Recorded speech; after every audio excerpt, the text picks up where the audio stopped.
Hey, and welcome to the Hypothalamic Amenorrhea podcast, an adulting advice podcast production. I'm Danny Sheriff, and this is the place to come if you care about getting your period regularly. This podcast aims to educate, inform, and keep you motivated on your period and HA recovery track. Let's dive in. The audio from this episode is actually from a video on my YouTube channel. The channel is called Danny Sheriff. I'll put a link to it in the show notes. It just comes with some visuals that help the story along. So if you'd rather watch versus listen, you can head there and watch my HA story. Otherwise, it works perfectly just as audio. So before we dive into the show, I would love it if you left a rating and review and subscribed to this podcast. This helps other women who are looking for information and support around HA to find the podcast easily when they start Googling and typing in hypothalamic amenorrhea into iTunes and the Spotify search bar kind of thing. Lastly, please remember that I am not a doctor nor giving you any medical advice. These are just my experiences with HA, and I just hope that they help you feel pumped up about recovery. So let's get into it. The day has come where I share my hypothalamic amenorrhea story. It's important for me to do this because a lot of girls actually ask me questions about my story, my recovery, what happened, or they just tell me about their story. And I can tell that the reason they're doing that is because they're looking for validation that they're not alone and that there are other stories similar to theirs. So first of all, to explain, hypothalamic amenorrhea, or HA, is where you don't have a period. You're missing your period. And it's different to primary HA, which is where you have never had one. Common in very young athletes and girls who are just not developing at the normal rate. HA happens in women who have already reached full maturity. They've had periods before they've gone through puberty, and then it goes away. The reason I think sharing my story is really important, and the reason I'm going to go into my background about it, is because there are a few women out there sharing their story. And there are bits that you can relate to from different stories, but not everyone is represented in those stories. And I think what we really want is to see ourselves in other women's stories in order to feel like this is, I don't know. We just want to relate. So my experience with other women's stories is they had a history of eating disorder, they're a high level athlete, were always super underweight, and they looked a certain way. They were really lean. And they also were typically endurance obsessed, right? Marathon runs, or, a lot of walking, a lot of time at the gym, on the elliptical, on the treadmill. That is a very, very common story. But then when they would get past the part of their background and they would talk about their diagnosis, then I was able to really relate, and I was able to say, like, yeah, that's me, or the mindsets that they were in. But aside from that, I was just really confused. Why do these girls have the same diagnosis as me? I've had the blood work by this point. I'm pretty confident. There's enough of our stories that are the same that I know this is what I have. Why are our diagnoses the same, but our backgrounds are so different? But all of their stories are the same. So I think it's really common to be orthorexic or eating disorder tendencies. I think it's really common to be very, very lean when this happens to you. But it's also, pretty common to have my background, but there's not a lot of people sharing that story. So if you see yourself in this story, I would love to know that I'm not alone. Please let me know in the comments. So I grew up a very normal life, great family, great friends, lived in the burbs in a first world country. Everything was good for me. I got my first period when I was like 13 or 14 in my very first year of high school. So things were progressing normally, perfectly normally. And like many other women, I grew up thinking I could get pregnant any day of the week. I was on birth control a long time ago. I got off birth control at the age of 18. I grew up thinking I could get pregnant any day. And that's just to show you how little I really understood about women's health and period health. I played some sport like once or twice a week, like at school or on a weekend team, but that was really it. I was actually a lot more sedentary kid. I loved cartoons. I loved building websites. I loved drawing. I lived a similar life to the one that I live today. Then when I finished high school, I went to business college. And I learned how to be really great at that, really great in a business setting. I love business. So there I am, going from less and less active up until the age of, say, 16, 17. And then I got my first job and I really stopped doing any kind of exercise. So then around 18 or so, I started to notice my body change. When you're 18, you're just not 17 anymore. And there's quite a distinction. I gained a bit of weight, and so I decided to go to the gym. And I want to preface here and say, looking back, I had gained some weight, but I'd just become more womanly, more curvaceous. Perfectly normal amount of weight to gain. And, I was a little more curvaceous than my friends, and I think the comparison trap set in. And I just remember, I was trying on clothes in a department store and they had those terrible lights with all the 360 mirrors, and it was just the worst. I remember it was so traumatizing for me. I really had an idea in my head of what beautiful looked like, and it wasn't it, unfortunately. And so then I began, going to the gym a whole lot. Started off at Anytime Fitness, and then, quickly found out about CrossFit and, 5-day a week, 6-day a week CrossFitter. And from there, I quickly found weightlifting. So the CrossFit phase didn't last all of that long before I really got into weightlifting and strength and conditioning. Well, strength, not conditioning. I loved the idea of getting stronger. I was terrible, but I loved it. So here's where one of the big differences that I found in my story versus a lot of other women's. My period health didn't decline with excessive endurance training. It was when I had started weightlifting that things changed and I noticed my period disappear.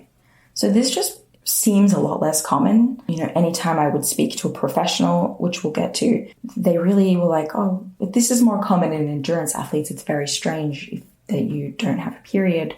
It will come back soon. It's fine. It was very much shrugged off. And I think that was because, I didn't fit the mold in terms of my activity. So if you were not an endurance athlete, but you were doing more of just something else, I would be really curious to know. So at the beginning of weightlifting, I don't really know if I lost my period then or if I lost it right here, which is enter dieting. With the weightlifting and stuff, my body wasn't really changing. I have significantly changed my body composition over a 10-year period, but it's not overnight for me at all. In the early days, I really wanted to rush the process. So I started dieting. For a long time, at first, I really focused on food sources. It wasn't until I started kind of counting calories and macros that I really think that's when I lost my period. I went very low fat very quickly. I'm not going to say the numbers, but I promise you that it was low. It was really low. I think it messed me up, and I think my body is still angry at me for that today. So somewhere around there, I lost my period. In fact, I was quite pleased with myself that it was gone. I think I thought that not menstruating because I was probably so active was really cool. I have no idea why I thought that, or I think it was a lack of deep thought about it. But if anyone has any idea why I thought that was cool, I would love to get some insight into what my brain was thinking, because I can't put myself back there. I don't know what I was thinking. So I'm working out a lot, and now I'm dieting, and then I start a business. I had worked in some amazing corporate jobs, but I just got the itch to try something new. I fell so much in love with the cafe culture of Sydney, and I opened my own shop eventually, pretty quickly, but it was amazing. So now I was working 6 days a week. I was training 5, probably 6 days a week, and I was dieting. So somehow, for some reason, I decided to go to the doctor. I think I was going to see him for something else. I've always known when you're at the doctor, ask as many questions as you can that you have, because you only see them so often. So I went in with a list and I added, why don't I have my period back onto the agenda? And he asked me some questions about my life. And I just told him what I just told you. And he asked me when the last time I had a vacation or holiday was. I don't think I knew the answer necessarily, maybe a few years.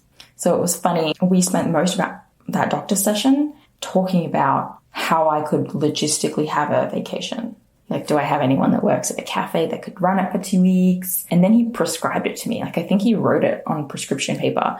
And then my doctor gave me a hug and then left. He didn't actually explain to me what was going on, I took a vacation and it was amazing. It was 2 weeks. I actually met my now husband on that vacation, but it wasn't really long enough for me to, really like relax and recover. And also I was worrying about my business back home. Like I wasn't really that relaxed on that vacation, to be honest with you. But fast forward, I met an American guy. So now I needed to close my business down and I moved to America. So before I could move, we were doing the visa process, so you can't just like come the next day. I did an extended stay visit over Christmas, and I did, I believe, get my period back at that point. That was when something clicked in my head. I had connected my first dot that chilling out and eating a lot of Christmas food equals period. Interesting. That's what that doctor was saying. But after that vacation, I had to go home and go back to weightlifting and go back to work. Like I hadn't connected the dot that it just blew my mind and I changed my life. No, I went back to my old life and I didn't get a period again. And I think the number one thing really was that I didn't understand why I needed to have a period. And so therefore, why would I care? It was just interesting. Oh, I know how to get it back. I knew I needed one to get pregnant. And that was a big reason why I wasn't on birth control, because I knew I don't have a period. I don't need to be on birth control. So I wasn't on it for a long time because for a long time, I just didn't have a period. No one talks about why you need to have one. It's stupid. So I finally moved to the States and I was still training a lot, but I wasn't allowed to work. I was not legally allowed to have a job in America. I didn't have a social security number, anything like that.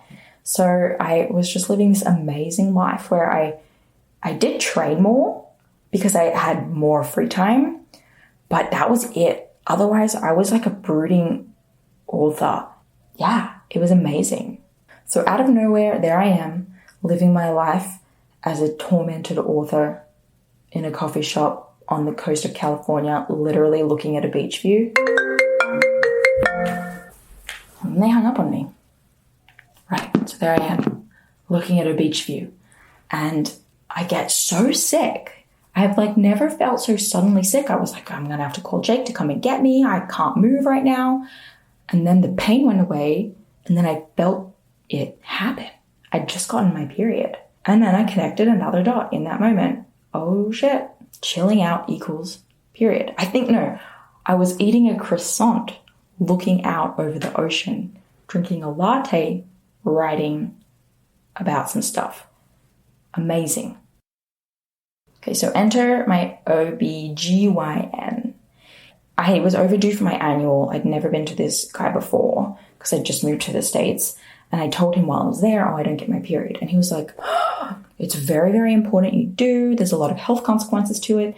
This was the first time I ever heard that there were health consequences to not having a period. It was when I told my OBGYN that I do not have one. He prescribed me some progesterone pills. They're pills that help you trigger you to get a period. It's not necessarily fixing the problem, though, for some people who are teetering on the edge of I only just have HA, I could get it back really easily. It can kind of help kickstart things for people. But for someone like me who hadn't had it for a long time, I eventually learned that that wasn't going to be enough. I was deep into HA. However, I didn't take those pills because I just believed in holistic approaches. And I know there's a healthful way to do this. I know I've been connecting these little dots, but that made me start researching osteoporosis. It's linked to brain health. It's linked to all kinds of things. The thing that ended up really confusing me, and the reason my research took so much longer than it really, really should have, was because of the amount of denial I was in. I knew I had this. I knew I didn't have PCOS, or I hadn't been pregnant for 4 years, and I didn't have a brain tumor. Because that's something three doctors had been like, oh, there's the potential you have a brain tumor on your pituitary gland, and it's probably benign, but it stops sending a signal from your brain to your uterus. It wasn't that. I think I got an MRI. I think I did. It wasn't that. It's never going to be that. For one person, it's going to... If that was you, please tell me in the comments that if you had a benign tumor that was stopping this from happening, please.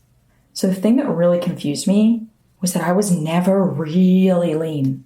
Actually, I had eating disorder tendencies by this point. I've been tracking my macros. I was eating super low fat, restricting binging, things that I hadn't done earlier in my life. But I never got really, really lean. And my theory to that is because of the binge and restrict, that I was never in a consistent calorie deficit to get really lean.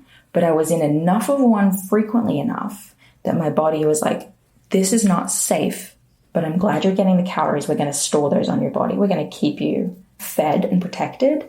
But this is happening so frequently that we're going to shut down the baby making situation and your libido and everything that goes with it, which makes a lot of sense.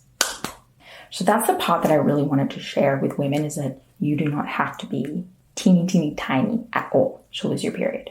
You just have to piss your body off enough. When you don't look like someone who, should have this condition, and doctors are saying, oh, well, you're a healthy body weight, and if you just stop working out a little, you'll get your period back. And when everyone just kind of gaslights you and thinks this isn't a big deal for you, it's really hard to think that you deserve to recover. I didn't think I deserved that. I had experienced firsthand that chilling out and eating food would restore my health. But I didn't think that I deserved it. I didn't think that I should be treating myself with nourishment and rest, because I wasn't skinny. I wasn't thin enough for people to worry about me. And I really felt like if I told my friends, hey, I'm doing this thing, I would love your support, I'm going to be eating more and resting more for my health, that they would look at me in a body that, at least in my head, was bigger than theirs, and that they would be like, what an amazing excuse to eat food and be lazy. That was the story that was going on in my head. So naturally, I wasn't ready to make big changes in my life. I wasn't ready when I had started learning more and more about the recovery process for this, or why this was happening to me. I wasn't ready to change my exercise habits or my eating habits. I was ready to do the other things, eat some multivitamins and drink bone broth and try and sleep and take more naps. That didn't do anything for me. And while I was busy starting to do things that didn't work, I started a full-time job again. So I made it worse again. After many, many months of learning, I was now way better educated. I knew a lot more at that point. I knew I needed my period for a bunch of reasons, and I knew it was time to get it back. But it was a really long process.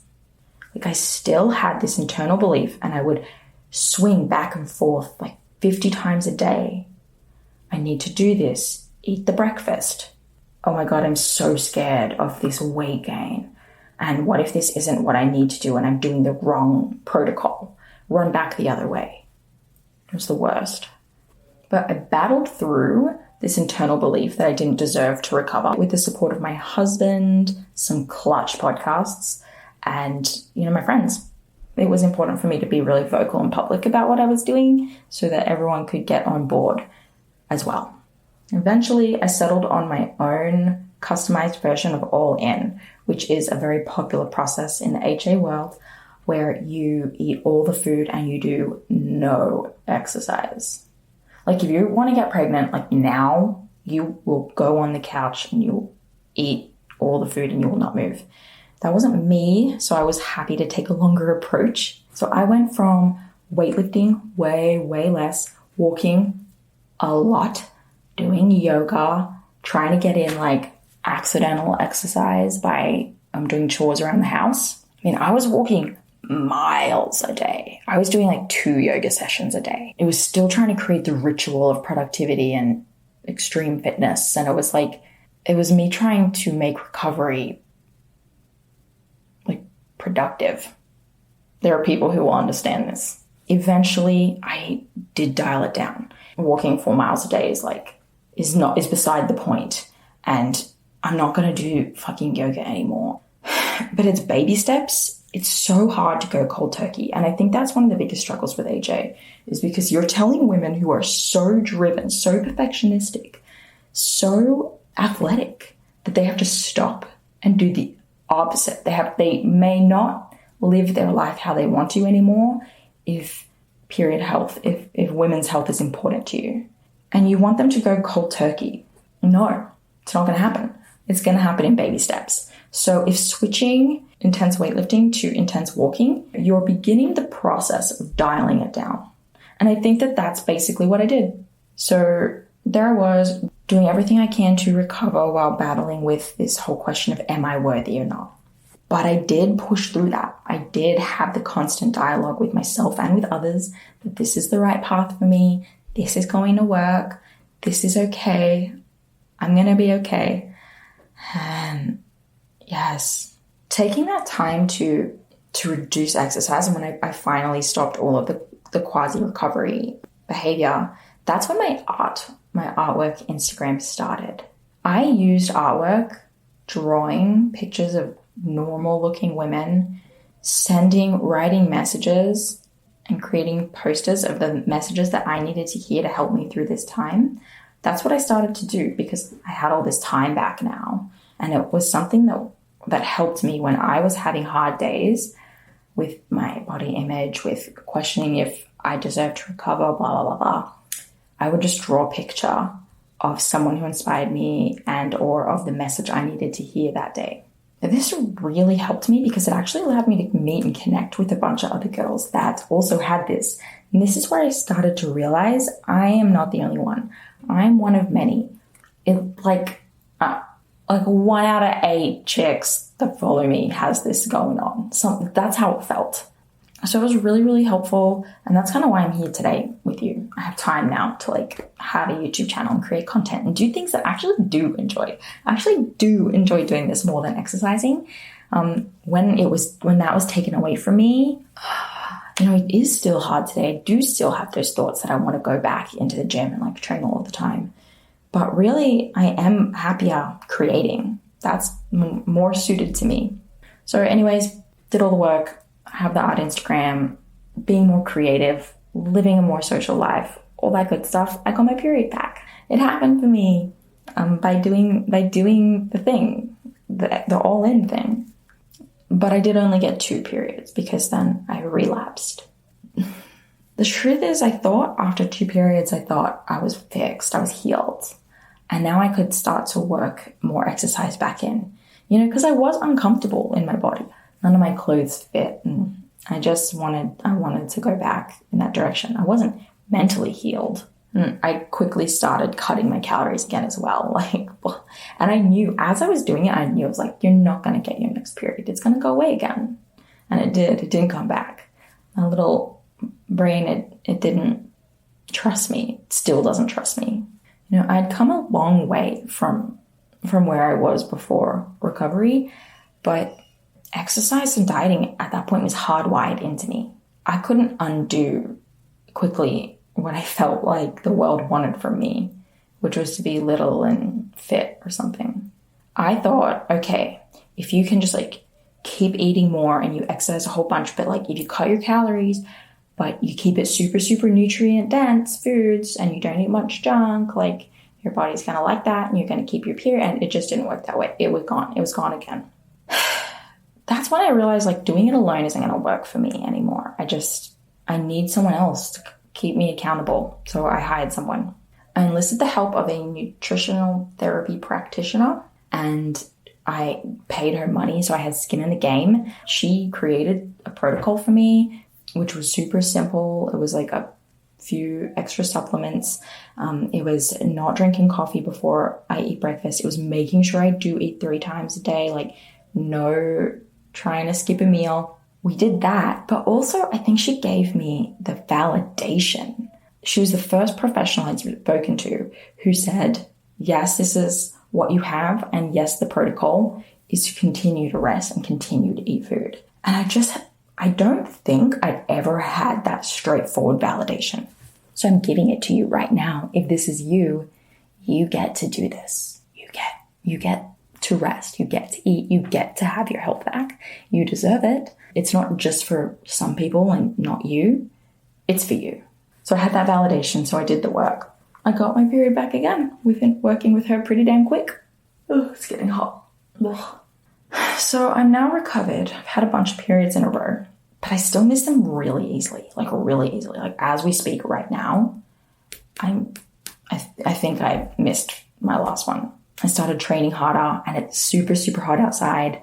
I don't think I was eating enough, just like, I'm super sensitive even still, but I know how to get back. I know what I did wrong. I've learned so much. Emotionally, it really sucks feeling like I'm just so delicate. Like I have to conform to a certain way of living for optimal health. Feels unfair. But like I said before, I do prefer this way of life. I just had to give it a chance. And sometimes, it's hard because I really did want to be an athlete at a period of time in my life. And I've had to sacrifice that. And that was a choice I made. And it's a choice most girls going through HA have to make. They have to make the decision to stop training like an athlete. It's a choice. You don't have to do it. You're choosing between your health and fertility or your athletic goals. And it's okay whichever one you choose, but make sure you choose the one that you truly want and understand either way you're sacrificing. That's it. I'm sure I'll post an update video and more stuff about HA now that I'm so very well versed in it. And thank you for listening. And I hope that this story has helped some people. And I hope that you can see yourself in this story if this is something that you need. And otherwise, I'll see you in the next video. Please subscribe, all the things. Thank you very much.